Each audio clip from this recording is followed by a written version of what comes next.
Welcome back to the Star Wars Newsnet Timeline Show, episode 36 of the Timeline Show, because we are cooking in the Star Wars timeline. We are making our way through the galactic web of events that seem to unfold in our favorite place a long time ago, far away. Like, oh my gosh, I kind of butchered that at the end, but it's okay. My name is Tyler, joined by my good friend, Master Luke Sheehan. Are you ready to get into some more of the Timeline Show once again? Yeah, and hot take, these are the best stories of the entire publishing. Well, they're definitely good stories.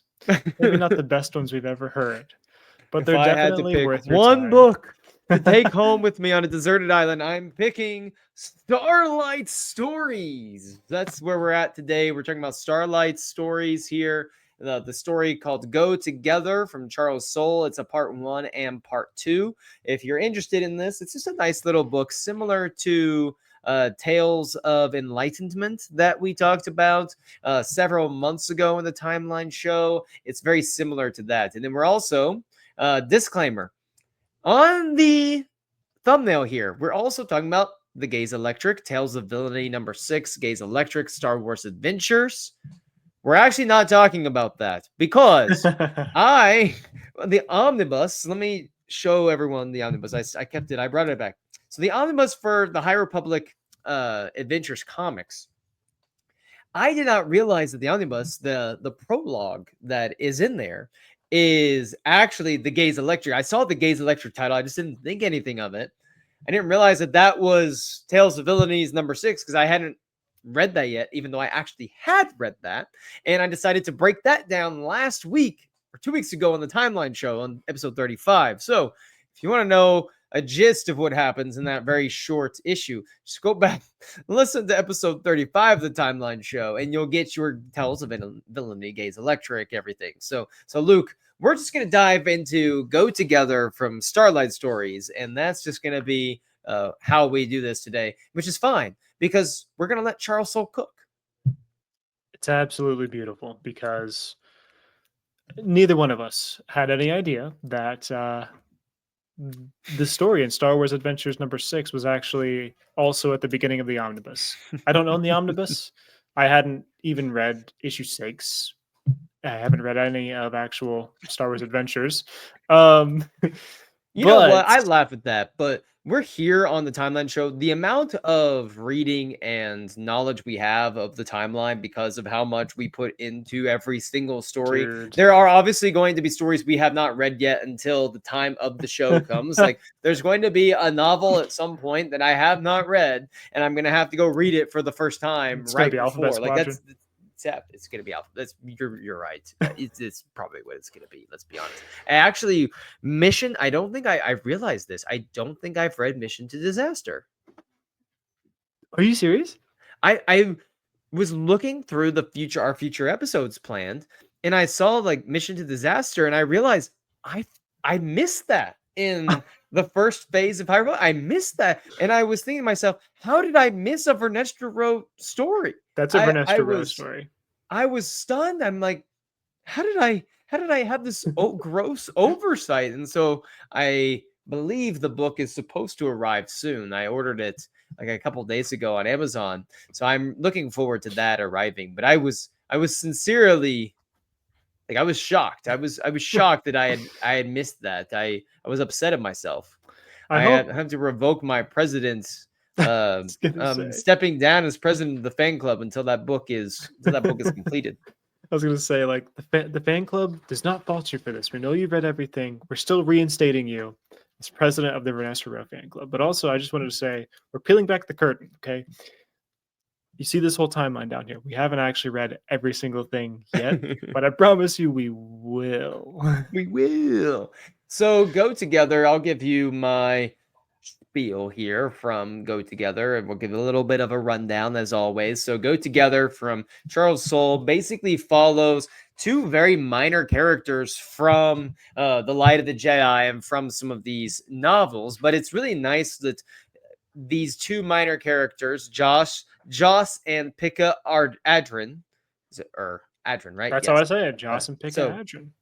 so they are kind of given a little bit of a time to be fleshed out a little bit more. And we're taking these little minor characters from this big grand novel, and we're just telling a little story that just raises their level of importance in everyone's eyes who chooses to read this. So they are some of the people. The first story takes place right before the great disaster strikes, and they are about to go on their much deserved vacation because they were contractors that were pivotal in the construction of Starlight Beacon.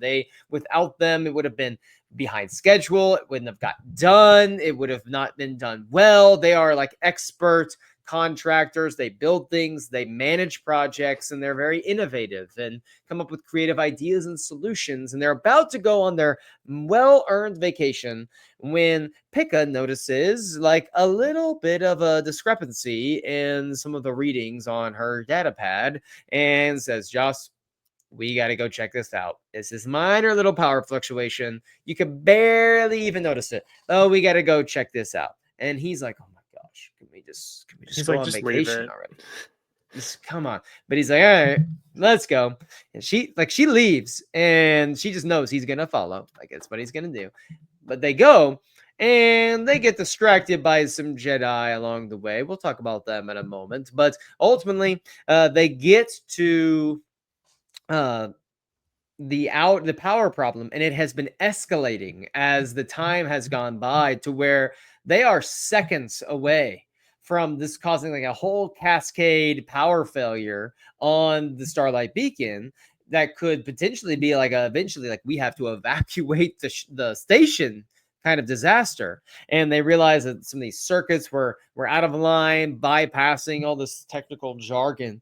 And Joss is like he's a very meaty, beefy man, right?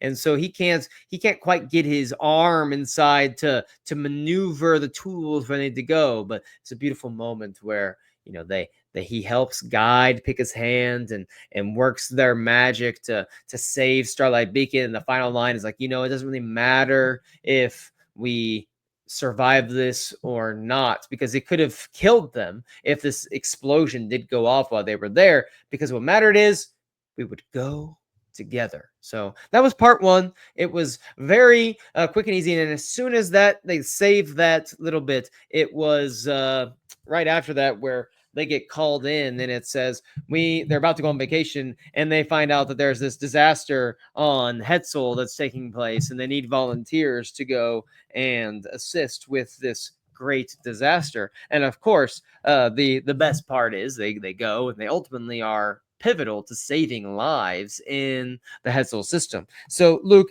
I did want to I gotta find it here, but the typical line. While I find my spot that I was going to read to you, the pivotal thing from the story. Go ahead, tell me why Joss and Adrian, why did they deserve to have just a little bit of a story fleshed out here? And then we'll talk about part 2 of Go Together. Gotcha. Joss and Pika Adrin, they first show up in Light of the Jedi. And while they're not the main characters, they're not Jedi, they're not doing anything insane themselves, they come alongside some beloved characters in that book and help to save lives, like, I want to say selflessly, but like it's kind of given, but they don't have to be there. They are also they don't have the Force. These are human people, and they're able to pull off some incredible feats with just their knowledge of how a Republic long beam works. They're able to come up with ideas from their time in the field, and it's able to give them a moment to be heroes in a moment where they're needed. And so I really just like the concept of this Starlight Stories project, where we take characters who were very good, pure, wholesome people, and they're kind of a monolith in Light of the Jedi. There's not much to them. There's not much backstory there, but we can give that to them here. I would say they deserved more. They didn't need more in Light of the Jedi. They played their part in that book. Charles Soule knew that, but they're good enough and they're interesting enough that like just give them a little something here. Give them a little something. I also like their relationship with each other. They are they truly do love each other and they understand each other very well. I think it's just a really cool just example of how people can love each other, actually.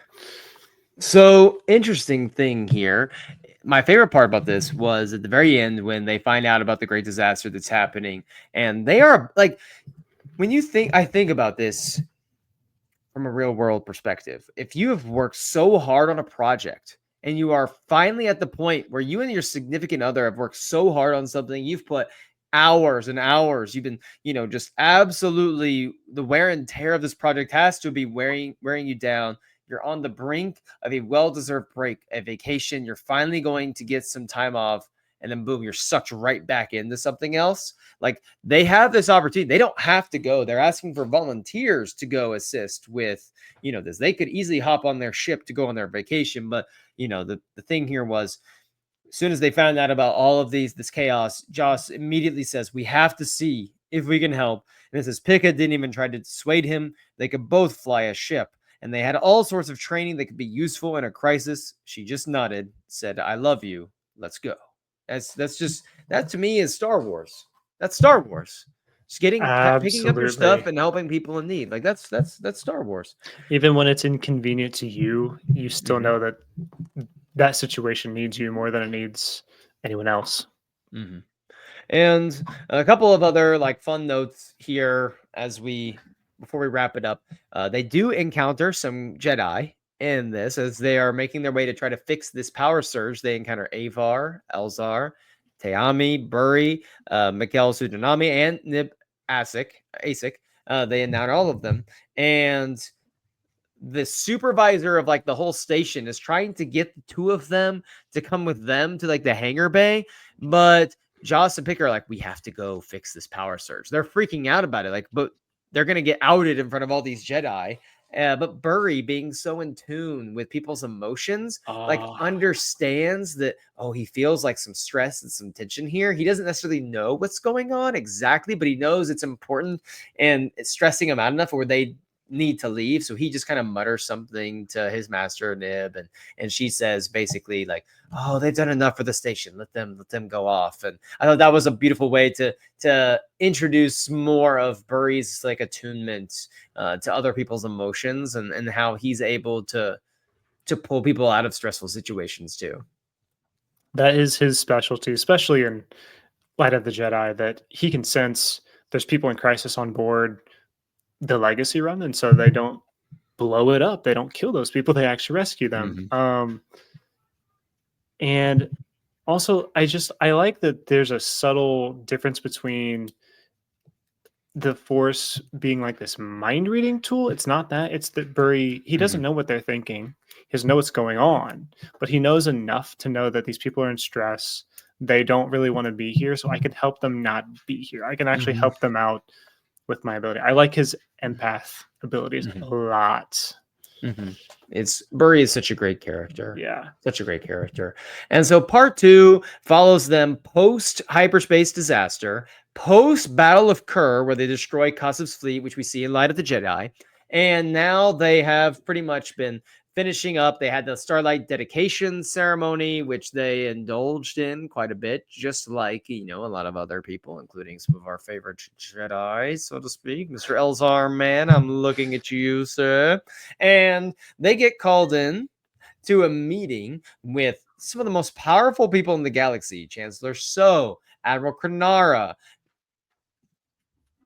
Avar Chris, like these are some very Senator Nor, other senators. I'm blanking on Avar's name for a minute. And they get called in this meeting and they're thinking like, what is going on? What have we done? Why are we here? And essentially they start talking about the nasty Nihil tactics we talked about in the timeline show of like the Jedi, where the Nihil are just trying these brutal tactics. And then they do their little battle path hyperspace blinking in and out, and it's wiping out most of the Republic forces. The Jedi seem to be the only ones that could avoid being destroyed by that, except Joss and Pika were able to do that by slicing into the long beam illegally and removing some of the like thruster limits that existed to where Joss could fly the ship more freely and as he felt was necessary, which could have destroyed the ship, but he has a good knack for what a ship can and can't do. But they feel like they're being punished by doing this. They revealed this to everyone, and it's like, all right, thank you. And they're like, we helped volunteer and save countless lives, and we volunteered for this battle that's being honestly gets into it, giving them trauma. They haven't been able to sleep right since that battle. And all you have to say is, all right, you're dismissed. Anyway, Admiral Krennar comes in at the end of the story and says basically, we want you to come with us as we develop like a strike team and a task force to seek out the rest of the Nile if they're out there, because you showed how innovative you are, how handy you are, and we need people like you in this task force to take on, other threats that are going to come our way. And Pick basically says, yes, we will help you after we have our vacation. We are taking 2 weeks. We need this 2 weeks. We're taking it for ourselves, and then we will come back and have the task force. And I have the part for you. It's my favorite part of part 2. I will read it real fast. It was, the door closes behind the Admiral, and Joss turned to pick up. What do you think that means? He said, seeming a little taken aback. What did you sign us up for? She stepped up to him, reached her arms around him. Her hands barely met in the small of his back. I don't know, Joss, Pika said, looking up at him. But wherever we go, she smiled, we'll go together. I love the wholesome vibes, you know what I mean? He brings it together with go together both times. He's a poet, really. It was, and the last thing I'll say about it is just we have these two rather insignificant characters. When you read Light of the Jedi, no one is finishing Light of the Jedi going, man, I love those moments we got with Joss and Picco where they were able to come up with good ideas to help with the long beam rescues on Hetzel or anything like that. You're not coming away from that book talking about them. In fact, you probably, if you finish reading that book tomorrow for the first time, and I talked to you about it, and I mentioned Joss and Picco, you might not even remember those two names from the book. But, and Star Wars does this so well, is we go back, you have a story about what might seem to be two just meaningless characters, and you paint a picture of what life is like for the everyday people in this galaxy, and it brings Star Wars even more relatable, because not everyone can wield the Force. Not everyone can be the great heroes like Avar Kriss, Elzar Mann, Stellan Gios. Some people are just like, hey, they rise up to the occasion when they need to, and they're the unsung heroes behind everything. And that's what Jocelyn, and Pika are. And I think that anytime we take a little moment to tell just a brief story like that, I think it is worth it. It's worth it in the long run. And this works so well because it's good balance. We have the High Republic, which is full of Jedi, absolutely chock full of Jedi, who are all being so heroic in these incredibly horrible times. And then we also have Joss and Pick Adrin. We have the crew of the vessel. We have these people that are just people who are coming in and helping in tremendous ways that are honestly equal to the way that the Jedi are heroic. So I love to see this. I love to see that, like, even if you're not a literal superhero, if you're just you can change your surroundings. You can change the world for better. Like, it's a good message. I love what Charles Soule does with this.